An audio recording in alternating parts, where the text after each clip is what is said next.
আপনারা নিশ্চয়ই খেয়াল করেছেন, আমার বিশ্বাস যে গুম কমিশন যেই প্রতিবেদনটা দিয়েছে, যে ভিডিও ডকুমেন্টারিটা দিয়েছে, আপনারা হয়তো অনেকেই দেখেছেন। আপনাদের ভিতরে কেমন সাফারিংস হয়েছে আমরা সবাই বলতে পারবো না, কিন্তু আমরা এখানে অনেকের সাথে কথা বলেছি। সবাই মোটামুটি একরকম কথা বলেছে যে কেউ এক বসাতে এই পুরো 1 ঘন্টার ডকুমেন্টারিটা দেখতে পারে নাই। অনেককে 4-5 বার থামতে হয়েছে, কান্না করে চোখ ভিজে গেছে, বারবার পানি খেতে হয়েছে নিজেকে স্থির রাখবার জন্য। জাবের যেরকম একটু আগে বলছিল, আপনারা দেখেন যে একজন মানুষ, আপনি শুধু এই মানুষটাকে আপনার নিজের বাবা বা নিজের ভাই হিসেবে চিন্তা করেন, যে তাকে কানে কানে বলছে যে আপনাকে তো গাড়ির সামনে ফেলে দেওয়ার কথা বলা হয়েছে, আমি আপনাকে এখন ফেলে দিব, আপনি মানে মাফ করেন।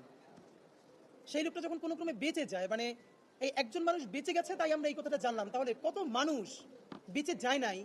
এবং একটু আগে যেটা বলছিল যে এই বুড়িগঙ্গা, শীতলক্ষা কত লাশ যে হজম করেছে, এটা তো একটা মানে গণকবর হয়ে উঠেছিল, আমরা জানতাম না।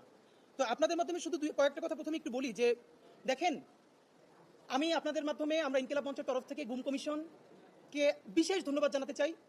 এবং আজকে এই সরকার অনেকগুলো কমিশন করেছে, তার মধ্যে 2টো কমিশনের কথা না বললেই নয়, যারা জীবনের সর্বোচ্চ ঝুঁকি নিয়ে এখন পর্যন্ত কাজ করছেন, একটা গুম কমিশন আর একটা পিলখানা কমিশন।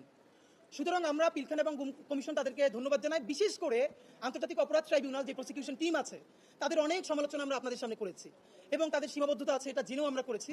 কিন্তু যে অসীম সাহসিকতার পরিচয় তারা দিলেন, আমরা তাদের জন্য শুধুই দোয়া করি যে আল্লাহ তাদেরকে নিরাপদে রাখেন এবং ইনসাফের বাংলাদেশ বিনির্মাণে তারা যেন আরো বেশি কাজ